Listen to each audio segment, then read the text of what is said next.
다음 세션에서는 QRT 김기석 박사님께서의 가속 방사선 테스트의 도전과 개선에 대한 발표가 있겠습니다. 김기석 박사님은 1996년 연세대학교에서 물리학 박사 학위를 취득하였습니다. 그 후 하이닉스에서 22년 동안 플래시 메모리 제품을 개발하였습니다. 플래시 메모리 제품을 개발하는 동안 단위 소자의 개발뿐만 아니라 대표적인 첨단 제품들을 개발하는 총괄 매니저로서 소자, 설계, 공정, 그리고 테스트 등 전체 개발 인프라를 효율적으로 활용하여 미션을 완성하는 업무를 수행하였습니다. 2018년부터 지금까지 QRT에서 그는 연구 개발을 총괄하였습니다. QRT는 반도체 및 전장품의 신뢰성 관련된 평가와 종합 분석뿐만 아니라 장비 개발을 전문으로 하는 회사입니다. 김기석 박사님은 특히 소프트웨어 평가 장비 및 RF 제품 수명 평가 장비 등 반도체의 새로운 신뢰성 평가 요구에 부응하는 시스템을 개발하고 있습니다. 우주방사선은 반도체를 포함한 전자제품의 심각한 손상을 유발하지만 다행히 지구를 둘러싼 대기층이 이러한 우주방사선을 효과적으로 차폐해주고 있습니다. 그러나 중성자는 오히려 양성자가 대기의 충돌로 증가하여 중성자에 의한 전자제품의 오동작이 이슈화되고 있습니다. 전기자동차의 급속한 보급으로 자동차에서 반도체 사용이 증가하고 있습니다. 특히 자율주행의 확대로 자동차에서의 반도체 신뢰성은 생명과 직결되어 ISO 16262에서 자동차에 사용되는 반도체에 대한 방사선에 의한 오류 평가를 의무화하고 있습니다. 방사선에 의한 반도체의 오류 평가는 가속시설에서 수행해야 하지만 가속시설이 전 세계에 분포되어 있고 시설마다 방사선의 특성이 달라서 이러한 차이점을 보상할 수 있는 표준화된 평가 방법 또는 시스템이 필요합니다. 이번 발표에서는 방사선에 의한 반도체의 오류 평가를 도전 과제를 살펴보고 이러한 도전 과제를 해결하기 위한 다양한 기술들에 대해서 논의하고자 합니다.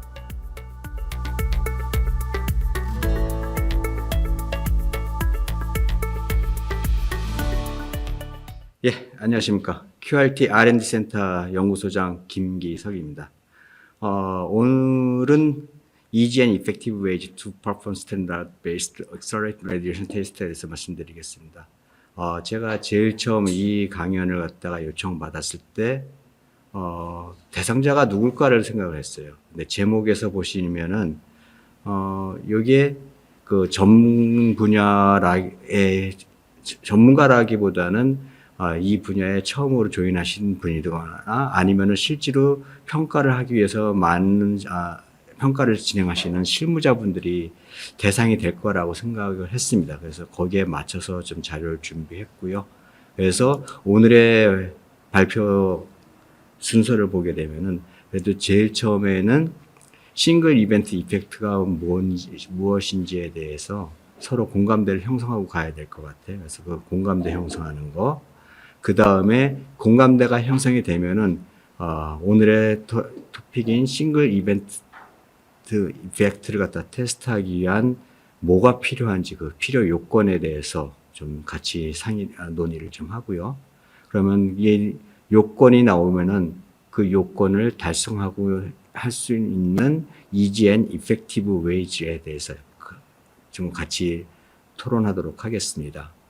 그래서 첫 번째 싱글 이벤트 이펙트를 정의하면은 방사선이 조사되는 동안에 싱글 이벤트 이펙트가 얼마나 많이 발생했냐, 그리고 그 발생된 싱글 이벤트 이펙트가 유저 환경에서는 어떠한 비율로 발생할까 하는 싱글 이벤트 레이시오로 갖다가 표현할 수가 있습니다. 그럼 이 제목에서 보시는 것처럼 딱 세 가지가 키워드로 떠오릅니다. 하나는 싱글 이펙트 넘버, 숫자, 그 다음에 이레디에이션, 그 다음에 방사능수, 그 다음에 유저 환경이 어떨지가 아마 세 가지 핵심 요건이라고 생각이 됩니다.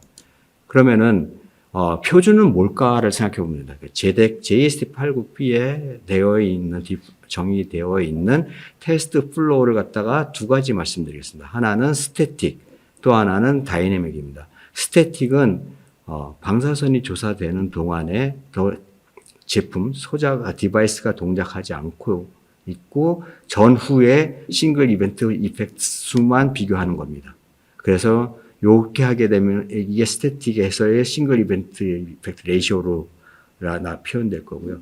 다이나믹 같은 경우에는 방사선이 조사되는 중간에 계속 디바이스가 동작을 합니다. 그럼 거기에 따라서 동작하는 동안에 많은 문제들이 생길 거고 그걸 갖다 실시간으로 분석해 가면서 평가를 끝낸 다음에 싱글 이펙트 레이시오를 갖다 구하는 게 그 제대에 정의되어 있는 표준이라고 말씀드릴 수 있겠습니다. 그러면은 지금 보신 것처럼 아까 정의에 의해서 싱글 이펙트 레이시오는 싱글 이벤트 이펙트가 발생한 숫자를 조사된 방사선으로 나누게 됩니다. 이게 결국은 레이시오가 될 거고요. 그 다음에 유저 환경, 유저 인바이러먼트로 표준하기 위해서 그 유저 환경에서의 방사선을 갖다 규격화하고요. 그 다음에 10의 구수를 곱하는 것은 10억 시간 동안에 얼마만큼 비율을 발생했냐를 갖다 표현하기 위한 겁니다. 그래서 중요한 팩터는 전체 토탈 플루언스, 싱글 이펙트가 발생하는 토탈 플루언스하고 그 다음에 시간당 플루언스가 유저 환경에서의 플루언스가 얼마가 되는지가 가장 중요한 팩터가 되겠습니다. 그래서 요 세 가지 싱글 이펙트 넘버, 그 다음에 토탈 플루언스, 유저 환경 요 세 가지를 살펴보는 게 스탠다드 테스트에 있어가지고 가장 핵심이라고 말씀드릴 수 있을 것 같습니다. 그러면은 이 유저 환경을 먼저 살펴보도록 하겠습니다. 유저 환경을 보게 되면은 제일 처음에 지상에서 보게 오토모티브 뭐 기타 반도체 부품들이 동작하게 돼 있죠. 그리고 고도가 올라가게 되면은 데이터 센터가 아마 한 2,000m 정도에 있습니다. 데이터 센터가 2,000m 정도에 있게 근방에 있게 되는 거는 데이터 센터는 발열이 엄청 심합니다. 그래서 냉각을 갖다 필요로 하게 되고요. 이러다 보니까는 그 발열 문제 이런 기타 이슈로 대부분 고도가 높은 한 2,000m 근방에 많이 존재하게 됩니다. 그래서 전 세계의 데이터 센터가 지금 21년 기준으로 1,850개라고 했으니까 지금 한 2,000개가 될 거라고 생각이 되는데 2,000개 정도의 데이터 센터가 2,000m 정도에 있고요.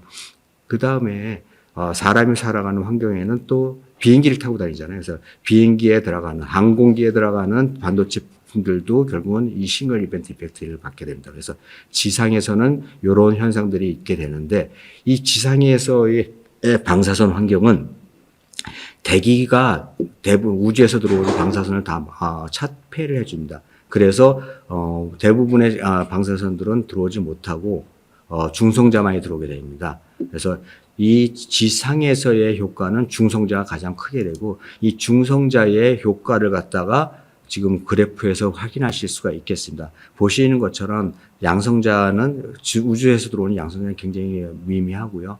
그 다음에 중성자가 지배적이게 될 텐데 한 15km 정도까지는 계속 중성자가 증가를 합니다. 그러다가 이제 세츄레이션 되게 되는데 이 중성자가 증가하는 비율이 1km에 2배씩 증가를 하게 됩니다. 그러면 고도만 보더라도 100배 이상 비행기하고 지상하고의 중성자의 밀도는 100배 이상의 차이가 나게 되고요. 이러한 중성자의 밀도는 또 위도, 경도에 의존하게 됩니다. 그래서 반도체의 영향을 미치는 중성자의 환경은 한 최대 300배까지 차이를 나타낼 수가 있습니다. 그 다음에 요 지상을 벗어나게 되면 이제 위성 쪽이 되겠죠. 요 위성 같은 경우에는 지금 보시는 것처럼 여기 에어플레인하고 되는 거 보면 파란색이 중성자입니다. 중성자가 지상에서는 거의 지배적이다가 이 위성 쪽으로 가게 되면 양성자가 지배적이 되게 됩니다. 그래서 양성자에 의한 효과들 갖다가 좀 더 정확하게 평가를 해야 되는 게 그 다음까지라고 할 수 있습니다. 그래서 표준에 따른 EGN 이펙티브 웨이를 갖다 하기 위해서 첫 번째는 사용 환경에 따라 가지고 소스를 갖다가 잘 선택해야 된다는 게 첫 번째라고 말씀드리겠습니다. 그러면은 이제 유저 환경에 대해서 살펴봤기 때문에 다음은 아까 토탈 플루언스가 있었죠. 그 토탈 플루언스를 어디서 만들어주냐? 뉴트론 퍼실리티, 중성자 가속 시설에서 만들어줍니다. 그래서 전 세계의 중성자 가속 시설이 이렇게 보여질 수가 있습니다. 굉장히 많지요. 이게 많은 중성자 가속 시설이 보시게 되면 북미 쪽에 많이 몰려 있고, 그다음 유럽 쪽에 많이 몰려 있고, 어쨌든 전 세계 산재에 있습니다. 그럼 이 전 세계 산재에 있는 중성자 가속 시설은 그 가속 시설마다 플럭스, 그 다음에 풀 유니포머티, 그 다음에 다이버전스, 어테뉴션 이펙트가 다 다르게 됩니다. 그래서 이런 것들을 갖다 잘 보정해야지만이 우리가 정확한 테스트를 갖다 진행할 수가 있습니다. 요건 그러면은 이런 표현에서 말씀드린 것처럼 이 전 세계 대표적인 가속 시설 많이 있지만은 네 가지 가속 시설만 갖다 비교를 해 보겠습니다. 그래서 랑스의 아이스1, 트라이엄프의 비어람피, ICC의 치베랄, 그다음 PMP의 ISMP를 갖다 비교해 보게 되면은 에너지도 상당히 다르죠. 그러면 결국은 이 에너지가 다르고 중성자 같은 경우에는 에너지 스펙트럼입니다. 그래서 각 시설의 최대 중성자 에너지를 표현하는 거고 이 밑으로 스펙트럼을 갖다 이루게 되어 있습니다. 그리고 이 플라이 패스 같은 경우에는 시설마다 각 홈페이지에 시설마다 플라이 패스가 나와 있습니다. 그래서 랑스 같은 경우에 랑스와 PMP가 그 플라이 패스가 굉장히 길죠. 이 플라이 패스는 염두에 두셔야 되는 게 나중에 다이버전스에 바로 영향을 줍니다. 그리고 얼마나 많은 반도체를 갖다가 테스트를 할 수 있냐는 빔 사이즈. 그래서 랑스 같은 경우에는 1인치부터 3인치까지 선택할 수가 있고요. 트라이엄프 같은 경우에도 4cm에서 60cm까지 콜리미터 사용해서 선택할 수가 있습니다. 그 다음 치베라 같은 경우에는 7x7, 그 다음에 PMP도 5에서 10cm. 그리고 그 각 시설에서 정의되어 있는 플럭스를 보게 되면 10의 6승부터 10의 5승, 요 정도를 갖다가 사용하고 있습니다. 그리고 요 델타 플럭스 퍼 0.1m가 결국은 10cm에 얼마만큼 다이버전스가 생기냐는 겁니다. 그래서 10cm의 빔이 확산되는 비율을 보면 1%. 요게 바로 아까 앞에서 말씀드린 플라이 패스의 솔리드 앵글에 비례하게 되어 있습니다. 그래서 각 시설마다 그 다이버전스가 차이가 나게 되겠습니다. 그래서 요런 내용을 다 감안해서 스탠다드 테스트를 갖다 해야 됩니다. 그래서 플럭스 각 시설별로 빔 특성이 다르기 때문에 위치별로 플럭스를 보정하는 게 되게 중요합니다. 그러면은 이제 그 다음에 생각해야 될 거는 그거겠죠.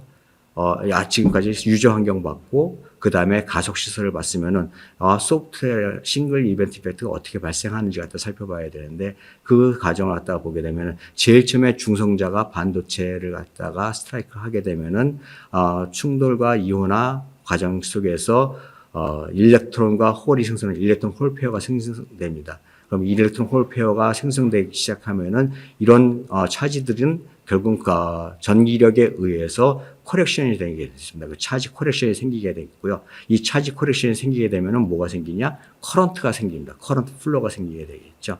그래서 커런트 플로우가 생기고 결국은 이 플로우가 생긴 다음에 이 차지들이 디퓨전 해가지고 결국은 전체 정보를 갖다가 왜곡시키게 됩니다. 그렇게 되면은 싱글 이벤트 이펙트라는 뭐냐? 그러면 정보를 갖다가 변화시킬 수 있는 인계 전화를 갖다가 Q 크리티컬이라고 표현합니다. 이 Q 크리티컬보다 더 큰 차지가 생성되면은 중성자에 의해서 생성되게 되면은 그게 싱글 이벤트 이펙트를 만들게 되게 되겠습니다.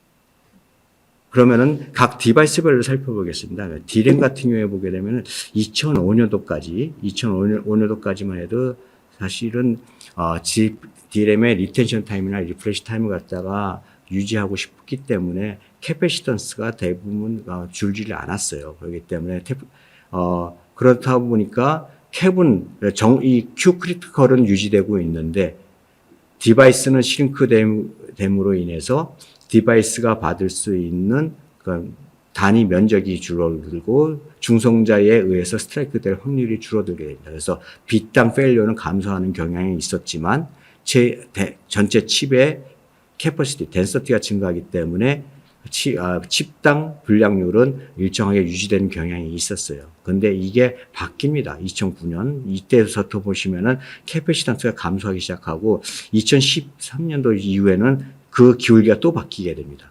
이렇게 돼서 캐패시턴스가 줄어들기 때문에 앞에서 말씀드렸던 것처럼 이와 같이 빗당 불량률 크로스 섹션이 감소하지 하는 게 아니라 다시 증가하게 됩니다. 그래서 전체적인 칩의 불량률이 증가되는 현상이 나오게 되고 지금 보시는 것처럼 요 녹색을 표현된 이 지역에서 싱글 이벤트 이펙트에 의한 불량들이 실질적으로 현실화되기 시작합니다. 그래서 각 회사에서 여기에 대한 대책 마련하기 위해서 많은 노력을 기울이게 됩니다. 요게 DRAM의 경향이라고 하면은 SRAM 같은 경우에 보게 되면 전형적인 모습을 되겠죠. 보시는 것처럼 싱글 이벤트 이펙트가 셀당, bit당 발생하는 이펙트는 거의 일정 값을 갖다 유지하겠지만은 그 테크놀로지가 감소함에 따라 가지고 그 전체 칩 덴시티가 증가하기 때문에 그 칩당 불량률은 급격하게 증가할 수밖에 없습니다. 이런 현상들이 결국은 DRAM과 SRAM의 지금 요즘에 나오는 DRAM과 SRAM은 공통으로 발생한다. 그래서 이것 때문에 지금 싱글 이벤트 이펙트가 그만큼 중요하게 부각되고 있는 것입니다. 그래서 각 디바이스별로 디퍼런트 오퍼레이션을 하지만은 그 임계 전화량이 다르기 때문에 여기에 대한 정확한 해석이 필요합니다. 그러면은 지금까지 살펴보신 것처럼 우리가 아까 세 가지 요건에 대해 세 가지 핵심 인자에 대해서 살펴봤습니다. 그러면은 이제 뭐를 해야 될까요? 그러면은 이 싱글 이벤트 이펙트를 갖다가 테스트하면서 뭐가 필요한지 그 필요 요건에 대해서 살펴보도록 하겠습니다.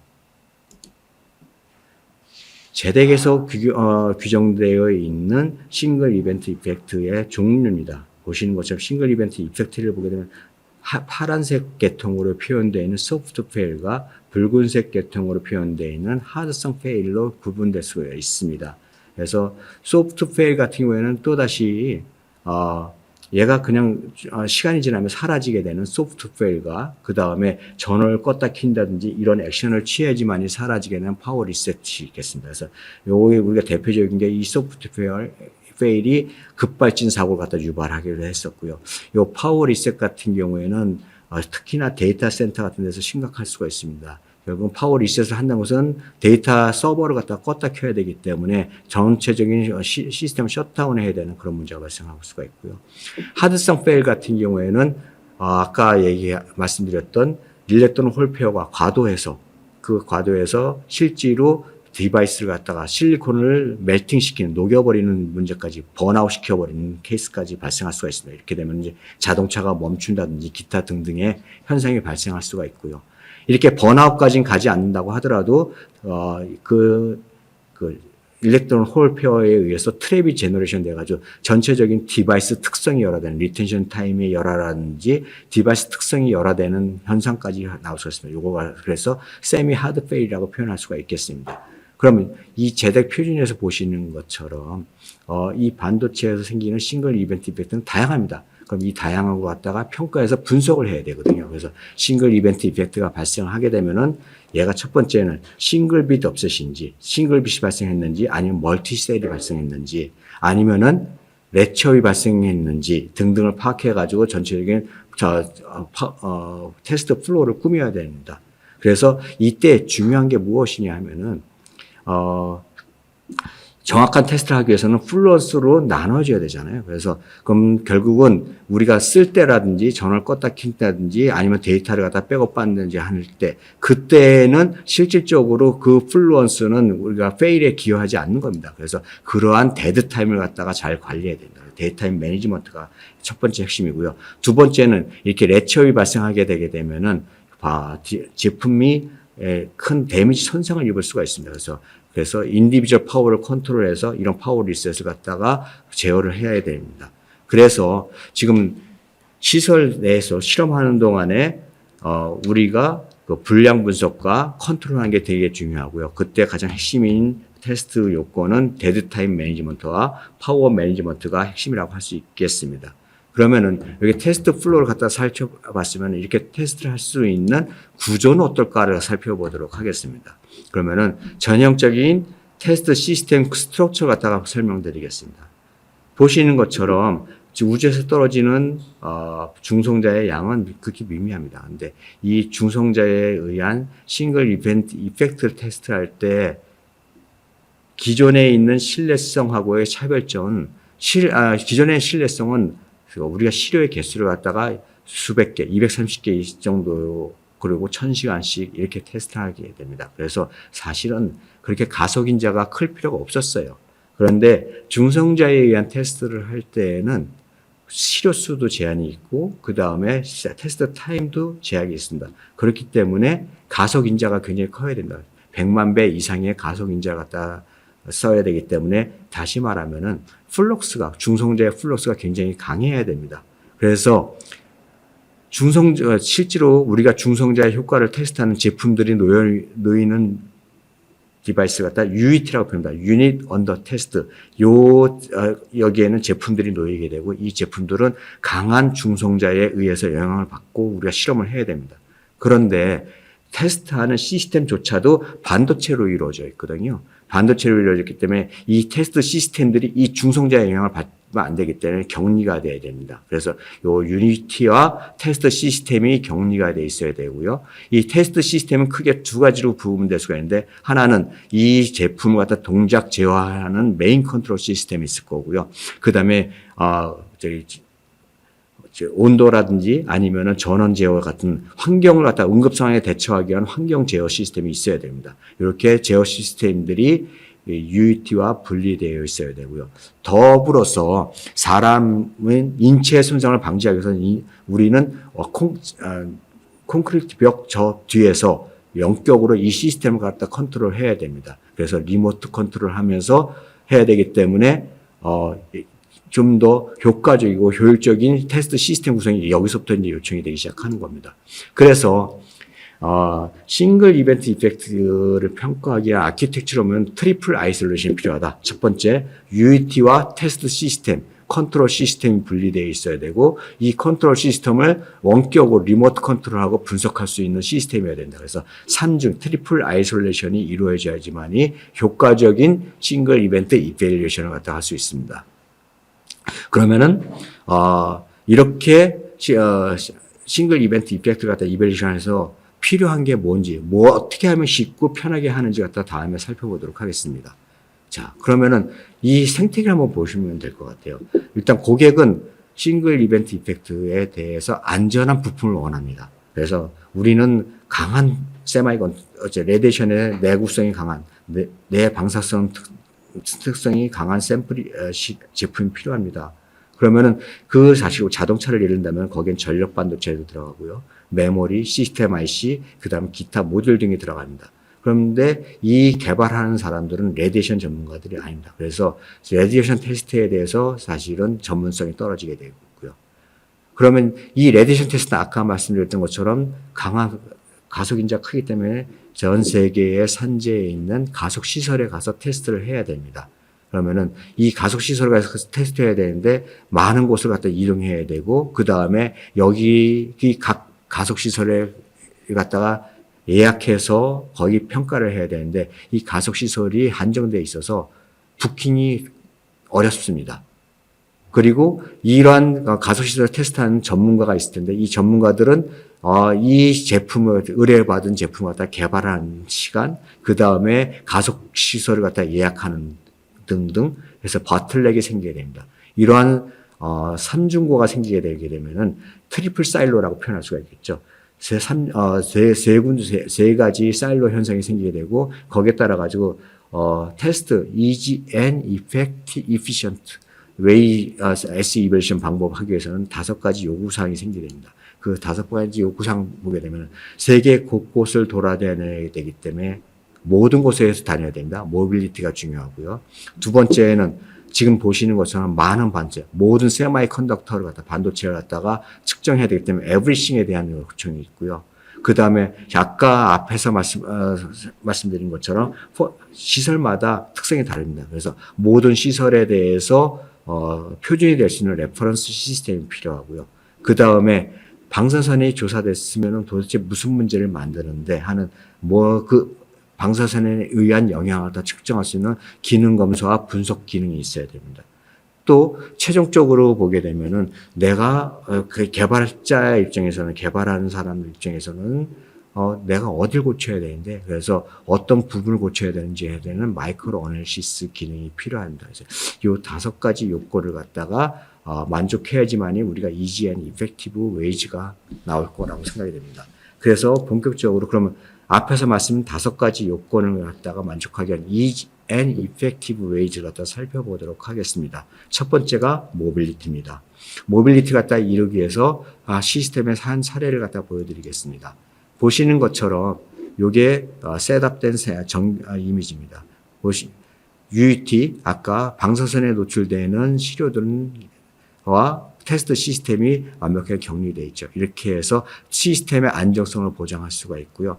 여기에 보게 되면 샤시라고 표현되는 게 있습니다. 이 샤시는 외부, 아까 리모트로 컨트롤해야 되기 때문에 외부와 연결하는 부분, 그 다음에 이 테스트 시스템들의 전원을 공급해주고 하는 기본적인 공급 기능을 하고 있습니다. 그래서 이 공급 기능을 하고 공급과 연결을 갖다 담당하고 샤시에다가 각각의 베이징 모듈 또는 MVA 모듈 갖다 꽂게 되면은 우리가 테스트 시스템을 구성할 수가 있겠습니다.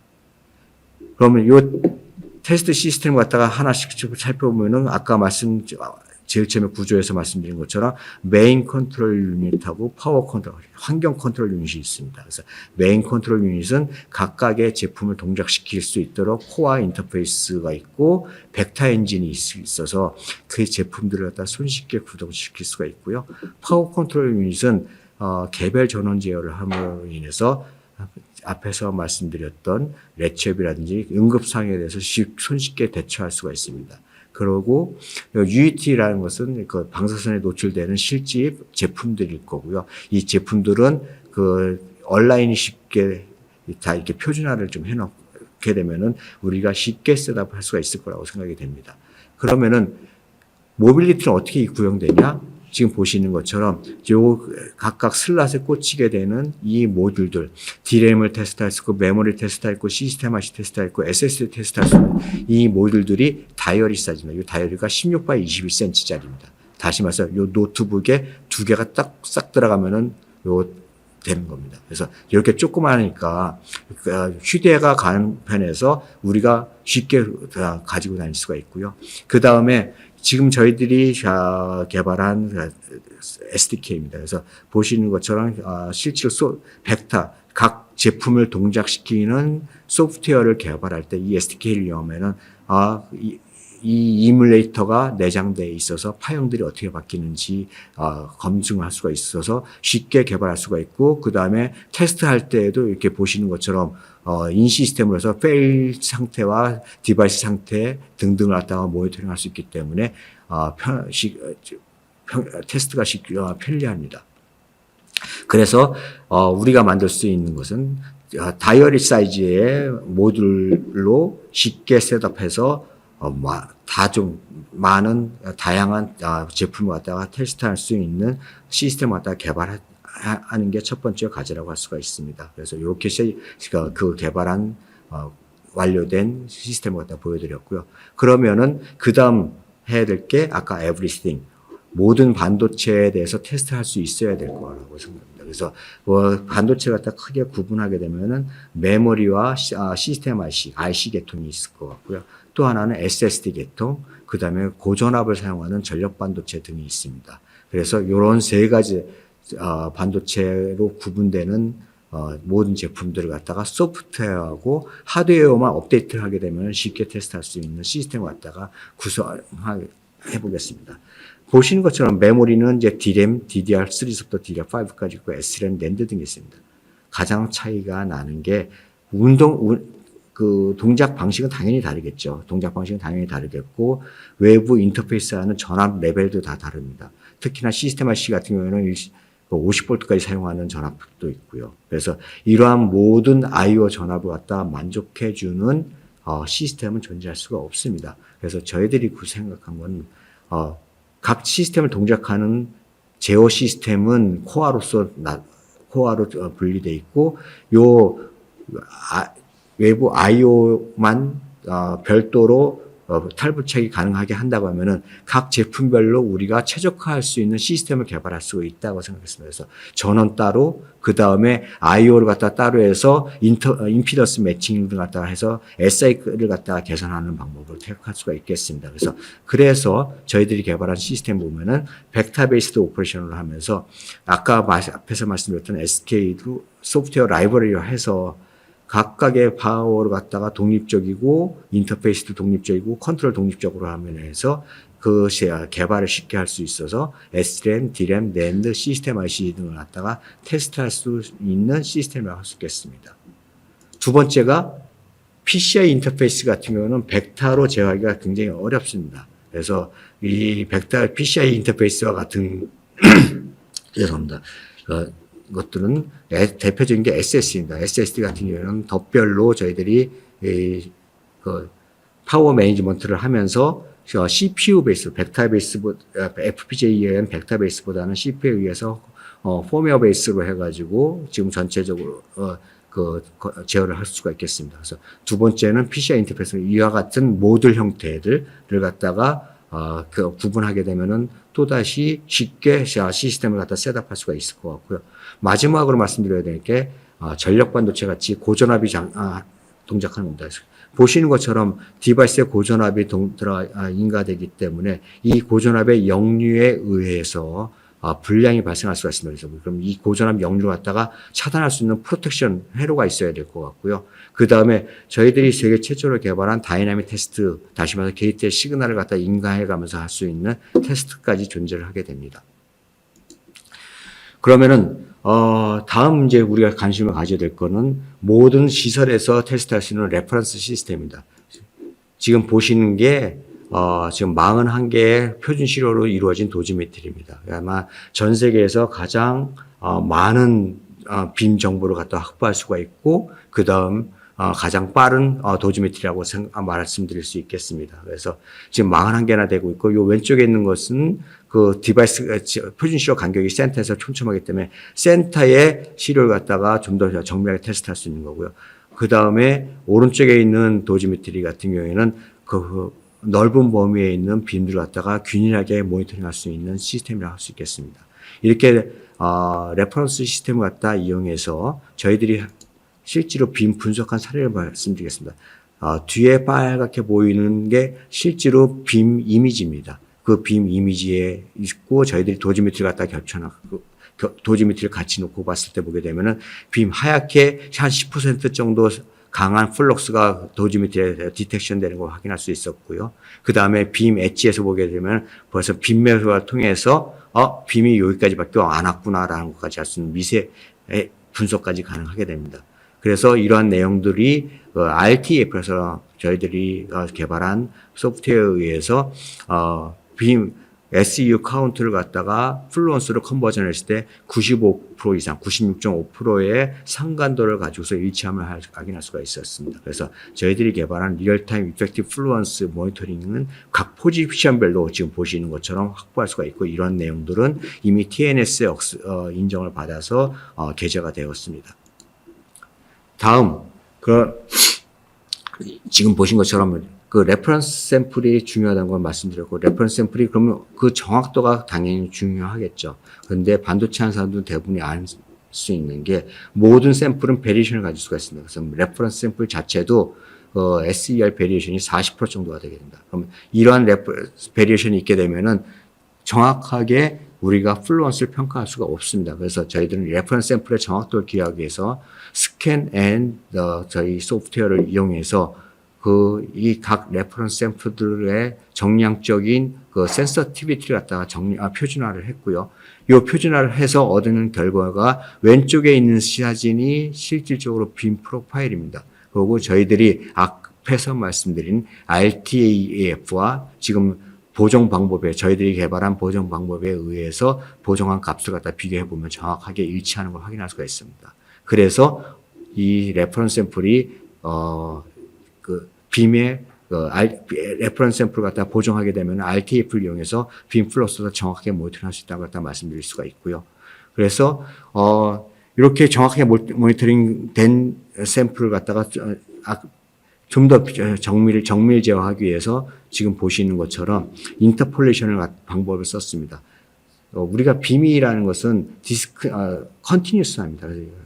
디스크리트하지 않기 때문에 컨티뉴스 한다는 건 우리가 인터폴레이션 방법을 쓴다 그러면은 시료와 시료 사이에서의 빔의 플럭스도 알 수가 있습니다. 그래서 아까 말씀드렸던 41개의 정보를 갖다가 130개 정보로 좀 확장을 했고요. 이 130개 정보는 인터폴레이션을 저희들이 한 번 더 하게 되면 이건 다 소프트웨어로 내장되어 있는 겁니다. 그래서 고객들이 굳이 쓸 필요 없이 내장된 소프트웨어로 써서 130포인트의 정보를 갖다 올 수가 있고 여기서 더 업그레이드 하면은 420포인트까지 저희들이 정보를 갖다 확장할 수가 있어서 굉장히 세밀한 빔 정보까지 확보할 수가 있고 이 빔들을 갖다가 직렬로 놓게 되게 되면은 그 위치에 따라서 3차원 빔 정보까지 확보할 수가 있습니다.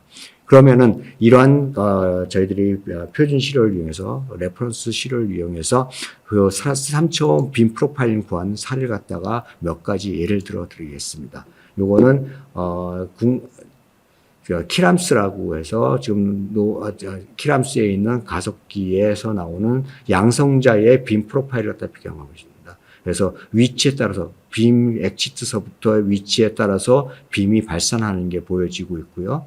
그 다음에 그 발산함에 따라서 거기에 따른 면적의 반비례해서 빔 플러스가 떨어지는 것 같다가 정량적으로 모니터링 할 수가 있습니다. 그래서 이와 같이 효과적으로 각 시설에서의 빔 프로파일과 3차원 빔 프로파일을 구할 수가 있고요. 요거는 꼬막에서의 빔 프로파일, 양성자 프로파일입니다. 꼬막에서 양성자 빔 프로파일은 디커플드 렌즈를 통해 가지고 빔이 갖다가 이미 이제 10cm로 픽스되어 있기 때문에 위치에 따라서 엑시트에 따라 가지고 큰 변화 없다는 것도 알 수 있고 거기에 따라서 플럭스도 크게 안 변하는 걸 확인할 수가 있습니다. 더 강력한 건 지금 보시는 것처럼 꼬막 같은 경우에는 양성자도 가능하지만 중성자도 가능합니다. 근데 이 중성자의 플럭스를 갖다가 3차원적으로 알 수가 없습니다. 근데 저희 시설 장비를 갖다 시스템을 이용하게 되면 3차원적으로 플럭스를 파악할 수가 있고 보시는 것처럼 거리에 따라서 솔리드 앵글에 따라서 4분의 1씩 거리가 2배 되면 솔리드 앵글에 의해서 플럭스가 4분의 1 되는 것 다 확인할 수가 있고요. 그 다음에 방위각 차원에서도 이렇게 그 빔 플럭스들이 어떻게 변하는지 확인할 수가 있습니다. 그럼 이걸 확인할 수 있다는 건 뭐냐면은 어느 위치에 놓게 되면은 우리가 플럭스를 얼마만한 빔색 플럭스로서 실험을 할 수 있는지 갖다 결정할 수 있다는 거고 이거는 빔 프로파일을 이용하면은 가속기 건설에서도 되게 효과적으로 사용될 수 있다고 생각됩니다. 그래서 플럭스 프로파일을 갖다가 레퍼런스 도지미터를 이용해서 이 각 포지션에 따라 가지고 플럭스 프로파일을 갖다가 정확하게 얻어낼 수 있다는 것도 말씀드릴 수가 있고요. 그러면은 네 번째입니다. 이렇게 레퍼런스를 이용해서 3D 빔 프로파일을 할 수도 있고 그 다음에 레디에이션에서 무슨 문제가 생길까라는 테스트 기능 검사 문제가 있겠습니다. 그러면 각 제품들이 테스트를 하게 되면 보시는 것처럼 요 제품별로 싱글 빛이 달라지는 거, 제품별로 기능 펑션 페일들이 바뀌는 것들을 갖다가 비교 분석할 수가 있습니다. 이것뿐만 아니라 그다음 테스트 후에 바로 그 동일 랩에서 빔맥까지 저희들 시스템에는 담이란 기능이 있어서 데이터 어널리시스 매니지먼트가 내장되어 있습니다. 그래서 빛 페일들을 갖다가 실제로 분석해서 싱글 빛과 멀티 빛 등을 갖다가 구분해낼 수 있을 뿐만 아니라 펑션 기능에 의해서 로 페일 또는 컬럼 페일 등을 갖다가 바로 맵을 통해서 확인할 수가 있습니다. 이렇게 해서 분량들이 어떠한 모양으로 생기고 있구나까지 파악할 수가 있고요. 더 파워풀한 거는 실제로 실험하면서 레첩이 생기게 되게 되면은 이렇게 커런트가 급속하게 증가하는 현상이 있습니다. 그러면 이때는 빨리 전원을 꺼줘서 제품을 보호해 줘야 됩니다. 그래서 응급처치하는 상황도 실시간으로 지금 보여지는 것 같다 확인할 수가 있겠습니다. 보시는 것처럼 저희들 시스템은 인시터넷과 페일 포인터와 페일 타입 그 다음에 어브노멀 커런트 볼테이지를 측정할 수 있고 전력 반도체에서는 리키지 커런트까지 게이트 리키지 등등을 측정할 수 있는 기능이 있어서 어느 부분이 무슨 문제가 생겼는지까지 파악할 수가 있고요. 더 파워풀한 것은 그 시설에서 빔 조사 후 그 실제로 디바이스들이 어떻게 바뀌었는지 요거는 D램의 리텐션 특성입니다. D램의 리텐션 특성이 빔 조사 전에는 이렇게 리텐션 특성이 굉장히 깔끔하게 잘 나오고 있다가 슈머 특성입니다. 리텐션 특성이 열화되는 게 바로 저희들이 시설에서 확인할 수가 있고요. 요건 SSD입니다. SSD에 있어서 레이턴시 특성이 빔 조사 후에 바뀌는 것 같다고 확인할 수가 있습니다. 이와 같이 각 고급 정밀 기능 검사 기능이 있어서 각 디바이스들 갖다 인식 투 페일리어 분석할 수가 있고 레디션 후에 전후에 특성들 비교할 수가 있게 되겠습니다.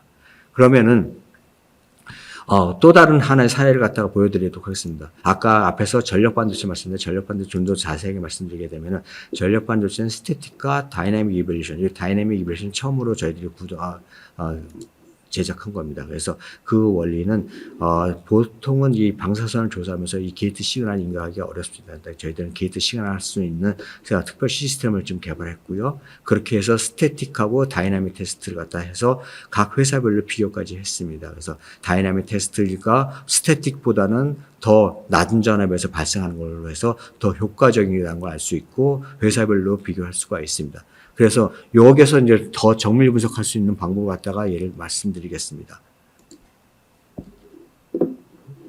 보시는 것처럼 우리가 각 제품별로 브레이크다운 볼테이지는 측정할 수가 있습니다.